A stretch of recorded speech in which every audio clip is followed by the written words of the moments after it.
Un tutorial de armado de PCs desde cero es algo que todo canal de tecnología que se respete debe tener. Y así que no nos podíamos quedar atrás y el día de hoy lo vamos a hacer. Para ello simplemente necesitas dos cosas. Primero, un destornillador de estrías, Phillips, de cruz, no sé cómo lo llaman en tu país. Y segundo, si no tienes un cooler que te lo traiga de stock, pasta térmica para ponerla entre el procesador y el cooler. Para hacer el tutorial del armado voy a usar la computadora que le armé hace un tiempo a un amigo, la cual necesitaba un pequeño mantenimiento porque está llena de polvo. Entonces, ya que la voy a desarmar y armar de nuevo completamente, pues aprovecho y hago el tutorial y les enseño cómo armar una PC desde cero. Así que bueno, ¿les parece si me acompañan rápidamente a desarmarla y en el mientras tanto les cuento qué componentes tiene la PC? ¡Vamos!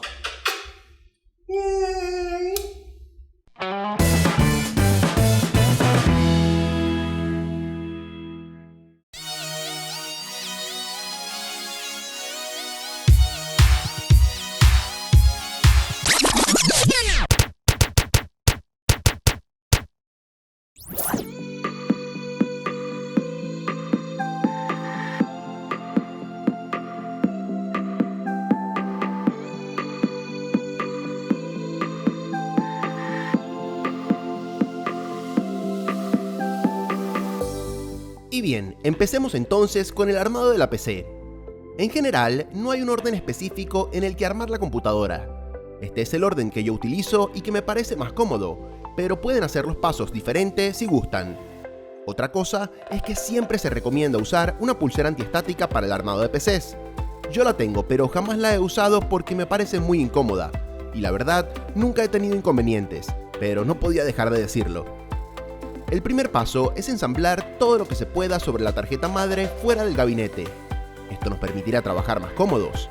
La tarjeta madre que estamos usando es una Gigabyte AB350M Gaming 3 para procesadores Ryzen. Un buen sitio para apoyar la placa sin dañarla es sobre su propia caja, y eso es lo que haremos a continuación. Luego procederemos a poner el procesador, las memorias y el cooler. El único paso que puede variar cuando armamos una PC, según la marca que elijamos, es la puesta del procesador. En el caso de AMD, con los procesadores Ryzen, estos tienen los pines de contacto directo en el procesador, y por eso vemos que el socket de la placa tiene la cantidad exacta de orificios en los que encajan los pines. Para saber en qué orientación debemos poner el procesador, debemos fijarnos en una pequeña flecha que se encuentra tanto en el socket como en el procesador, y ambas deben coincidir. Una vez que las tengas ubicadas, con un poco de presión, movemos y levantamos la palanca del socket para desbloquearlo, y apoyamos con mucho cuidado el procesador en la dirección adecuada. Este debe entrar con mucha facilidad y no debe ser forzado en ningún momento para evitar doblar los pines del mismo. Luego simplemente baja la palanca, asegúrala y ya tienes tu procesador instalado. Por cierto, el procesador que acabamos de instalar es un Ryzen 5 1400, tiene 4 núcleos y 8 hilos, con un reloj base de 3.2 y un boost de 3.4.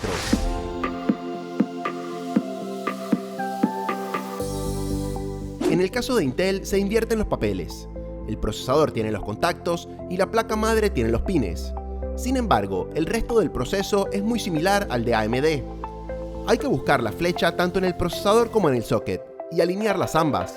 Levanta la palanca, que a su vez levantará la palanca que hará presión en el procesador al cerrar. Coloca el CPU en la posición adecuada y baja la palanca colocando el orificio de la placa metálica debajo del tornillo que la asegura.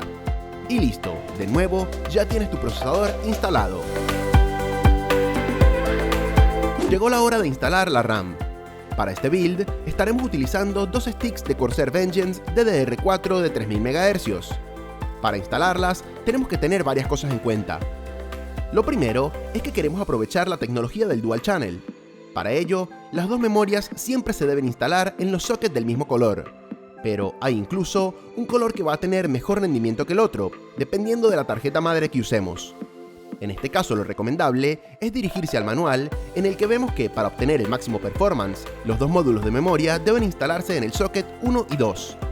Los cuales luego podremos identificar con la numeración que está en la tarjeta madre al lado de los mismos.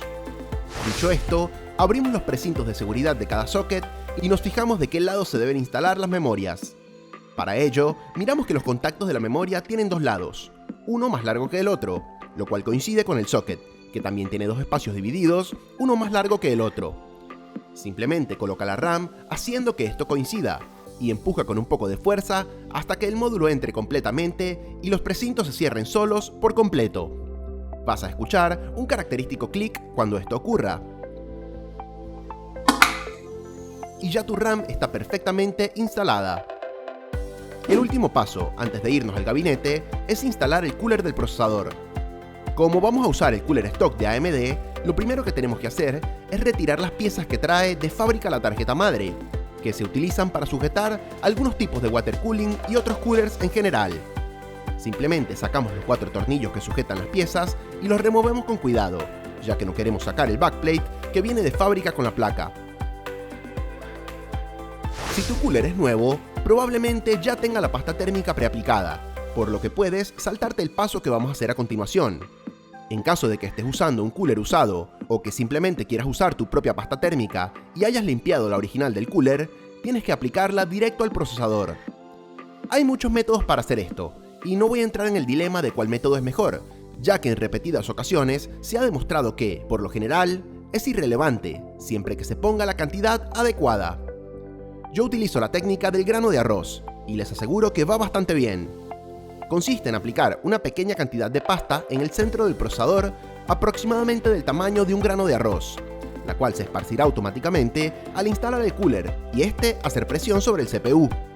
Luego de poner la pasta es la hora de montar el cooler. En este caso, simplemente pon el cooler sobre el socket, asegurándote de que todos sus tornillos queden en los orificios correspondientes. El cooler de AMD viene con el nombre de la marca, lo cual hace que lo más estético sea ponerlo con el nombre arriba, que se pueda leer. Pero en el caso de otros coolers, lo recomendable es ponerlo de tal forma que el cable del fan quede lo más cómodo posible para conectarlo en la mother. Luego de apoyarlo, comienza a atornillar el cooler. Esto lo vas a hacer poco a poco, dando 3 vueltas a cada tornillo en forma de X, para asegurarte que la presión se haga lo más equitativa en todo el CPU y la pasta térmica se riegue bien. Cuando sientas que el tornillo llega al final, no hagas mucha más fuerza, ya que no hace falta. Ahora, lo último que debemos hacer es conectar el cable del cooler a la placa madre. Este debe ser instalado en el header llamado CPU Fan. El cable solo hay una forma de ponerlo, ya que ambos conectores tienen una forma en la que engranan, y si se busca ponerlo de otra forma, simplemente no va a entrar. Fíjate bien en la forma del conector y evita hacer fuerza al conectarlo, para no doblar ningún pin por accidente. Puedes aprovechar y doblar el cable del cooler entre los componentes ya instalados para ahorrar tiempo y aprovechar la comodidad de tener la mother fuera del gabinete. Y así ya tenemos el cooler instalado.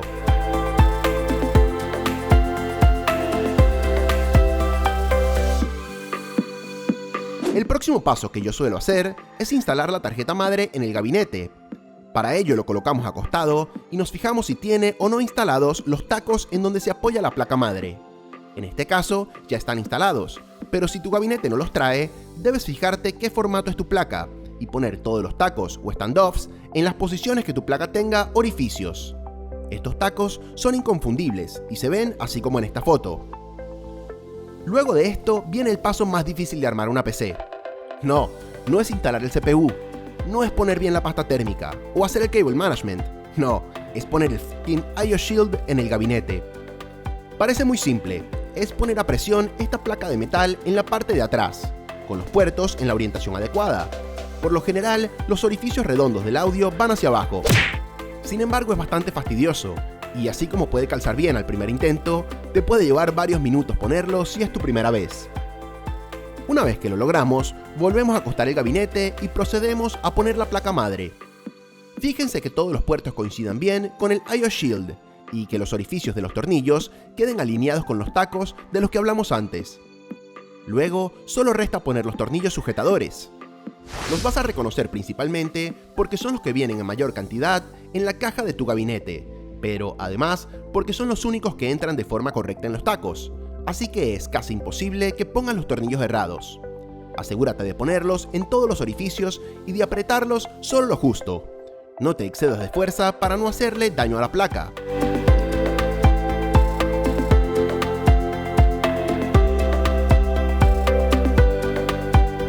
Y así, ya instalaste la placa madre en el gabinete. ¿Vamos bien hasta ahora? Este es un buen momento para colocar la fuente de poder. Para esta PC, estamos utilizando una EVGA de 500 watts 80 Plus no modular, una fuente modesta pero muy buena y más que suficiente para esta PC. Todavía no conectaremos nada de cables, pero es buena idea dejarla puesta. Para ello primero, nos fijamos que el gabinete tiene orificios en la parte de debajo de donde va la fuente, por lo que podemos colocarla con el ventilador en esa dirección, y no tendremos ese flujo de aire caliente entrando a nuestra PC. Simplemente la apoyamos con el ventilador hacia abajo, pasamos todos los cables por los cortes del gabinete hacia la parte de atrás, y luego la atornillamos para sujetarla de la manera correcta, y que no se mueva. La fuente lleva 4 tornillos que son los de cabeza hexagonal, o tornillos 6/32. Son los más comunes de la PC y suelen ser la misma rosca que se utiliza para ajustar los paneles laterales del gabinete. Ponemos los 4 tornillos y ya queda puesta nuestra fuente. No la vamos a tocar más por los momentos. El próximo paso es instalar los ventiladores del gabinete. Este gabinete trajo 2 ventiladores, por lo que usaremos uno adelante haciendo entrar aire y uno detrás sacando el aire. Los ventiladores por lo general tienen una flecha en su parte lateral indicando en qué dirección va el flujo de aire. Sin embargo, estos no la tienen.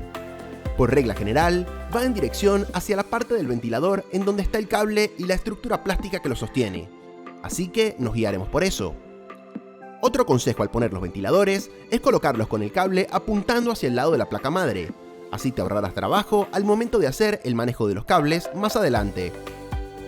Así como la puesta de la pasta térmica, la dirección de los ventiladores es otro dilema en el que no quiero entrar, pero a modo informativo se pueden hacer 3 cosas. Utilizar presión positiva, es decir, poner más aire entrando que saliendo. Poner presión negativa, es decir, más aire saliendo que entrando. O tratar de que lo que entra y sale sea más o menos igual, que eso es lo que haremos en este caso. ¿Cuál forma es mejor o peor? Es tema para otro video. Yo siempre busco tener una presión de aire más o menos neutral. Para sujetar los ventiladores, necesitamos tornillos de 5.5 milímetros, que son fácilmente reconocibles porque su rosca es muy pronunciada. Colocas el cooler en la posición deseada y atornillas bien los 4 tornillos. Lo mismo con el otro y con todos los que quieras instalar. Y estamos listos. El cable lo instalaremos luego.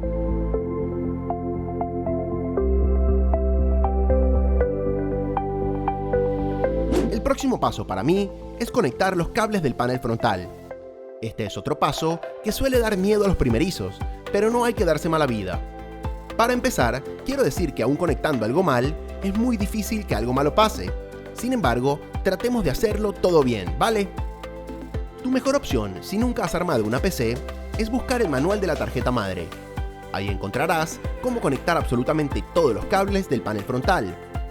Los conectores, por lo general, se ubican en la parte de más abajo de la placa, al lado derecho, y están identificados por las letras F-Panel. Estos conectores están mayormente estandarizados en todas las placas madre, pero siempre, por más que te conozcas de memoria dónde van, es bueno verificar para evitar cometer errores. Aparte de en el manual de la placa, debajo de los pines encontrarás una leyenda que te indica qué cables van dónde. Y cada cable está identificado en su parte plástica para que sepas dónde ponerlo. Los cables de encendido y de reset, por más que en la placa estén identificados con un positivo y negativo, es indiferente la forma en que los conectes. Sin embargo, ten en cuenta que los cables suelen tener una pequeña flecha en uno de sus conectores, que indica cuál es el lado positivo, si eso te da tranquilidad. En el caso de los LEDs, sí importa que se conecten con el positivo y negativo en correcto orden, pero si hay una inversión, no se queman, sino que simplemente no encienden. El primer cable que voy a instalar, en este caso, es el de HD LED, que es el LED que nos indica el uso del disco duro. Nos fijamos en la flecha y lo conectamos para que coincida la flecha con el positivo.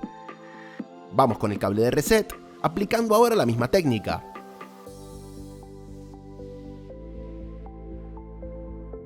Luego el de encendido y apagado, que en este caso va por encima del de reset.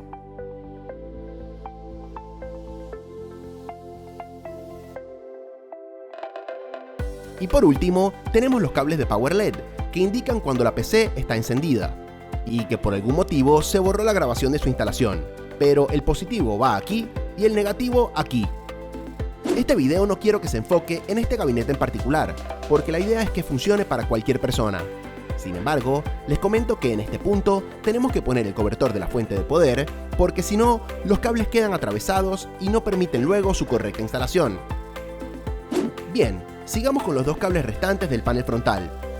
El próximo es el USB 3.0.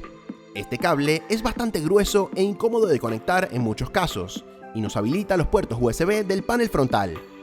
Se conecta en estos pines identificados como USB 3.0. Puede que tengas más de un puerto como este en tu tarjeta madre. Puedes usar el que quieras. De nuevo, por la forma del cable, solo hay una forma de que calce bien, gracias a un pequeño corte que tiene en el header. Fíjate bien en la forma del cable y conéctalo como corresponde haciendo un poco de presión y está listo. En algunos casos, los gabinetes no traen USB 3.0, sino 2.0. En ese caso, traerán un conector que lo puedes conectar en estos pines que ves en pantalla. De nuevo, solo hay una forma de conectarlos y no importa cuál de los dos conectores utilices para conectarlos, es indistinto. Por último, queda el cable HD Audio, que habilita los puertos delanteros de auriculares y micrófono. En la Mother estará etiquetado como HD Audio o como F Audio en este caso. También hay una sola forma de colocarlo, ya que si se fijan, el segundo pin de la fila de abajo no existe y su entrada está bloqueada en el cable, por lo que es imposible conectarlo invertido. Asegúrate de fijarte bien en la orientación correcta y no hagas demasiada fuerza para evitar doblar o romper algún pin en caso de algún error. Estos cables tan chiquitos suelen ser difíciles de maniobrar. Conectemos ahora los dos cables de los fans extra que tenemos. Estos cables se pueden conectar en cualquier cabezal que esté identificado como sysfan, sin importar el número. Simplemente elige el que más cerca esté del ventilador y que te quede más cómodo para trabajar. Para conectar este cable, tienes que tener en cuenta que el header en la mayoría de las placas madre nuevas va a tener 4 pines para ventiladores PWM, pero muchas veces los ventiladores solo poseen 3 orificios en el conector, como en este caso. Sin embargo, no hay que preocuparse porque, igual, se pueden conectar en el mismo conector sin ningún problema. Simplemente, el último pin queda libre. De nuevo, no hay forma errada de conectar los cables, ya que están hechos a prueba de tontos, siendo que solo encajan de una forma.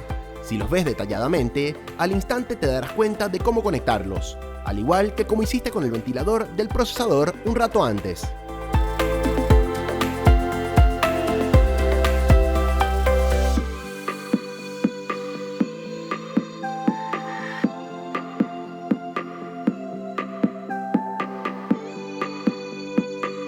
Bien, coloquemos ahora los discos. En este caso, el gabinete trae para instalar 5 discos. 2 discos mecánicos de tamaño 5 1/4 y 3 para SSD de 2,5. Por un tema de comodidad, voy a usar ambas bahías removibles para colocar ambos discos y así no dejar más cables en el medio del gabinete. Para ello, simplemente removemos las bahías y empezamos con el disco mecánico. En este caso, este se instala sin herramientas, ya que la bahía tiene los pines para sujetarlo en lugar de usar tornillos. Pero si no es el caso de tu gabinete, tendrás que usar los 4 tornillos clásicos.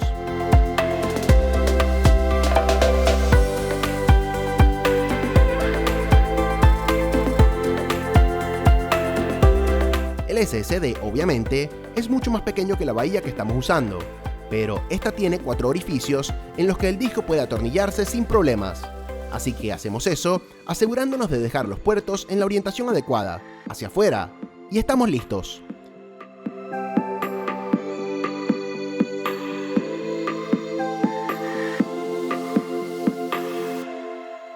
Colocamos las bahías de nuevo en su lugar y ahí quedan los discos.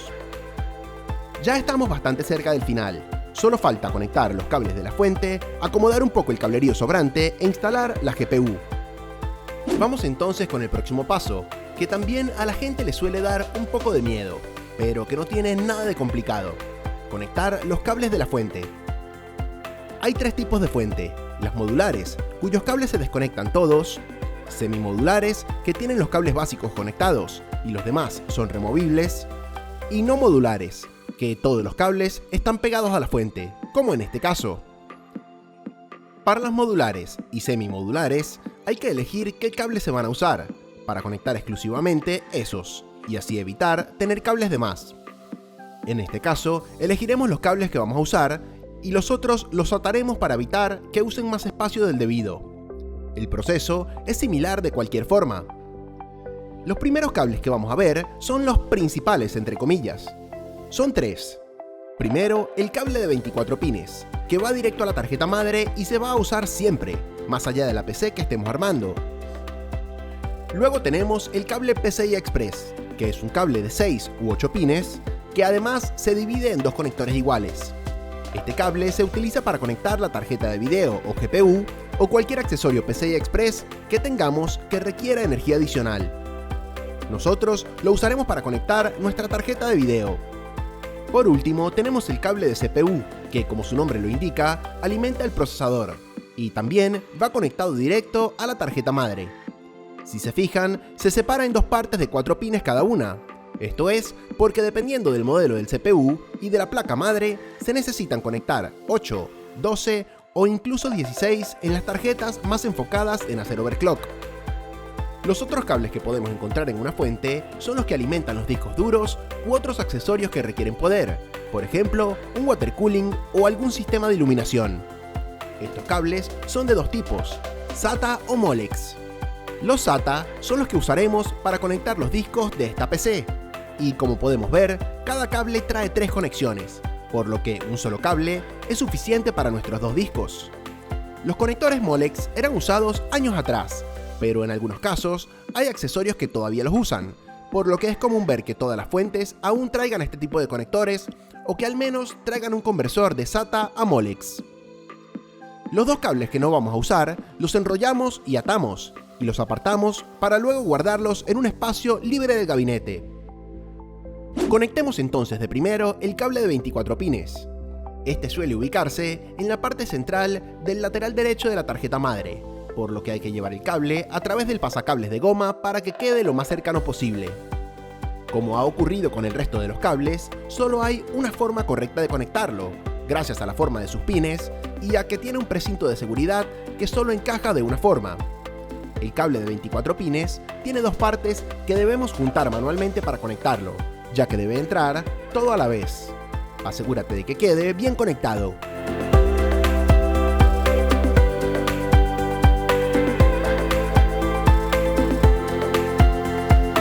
El próximo cable es el del CPU.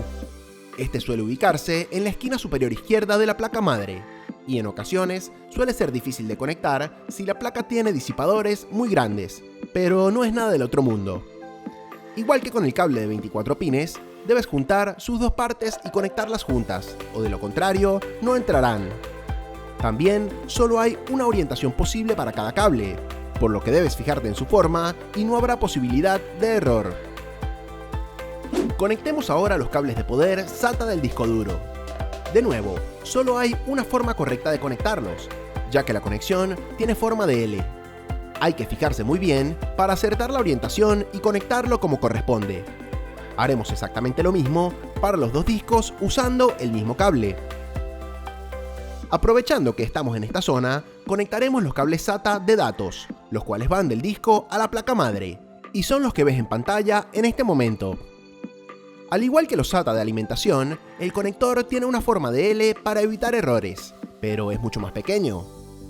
El cable puede tener una terminación plana o en L, y debes elegir el que más te convenga según la posición de tus discos y los puertos de tu placa madre.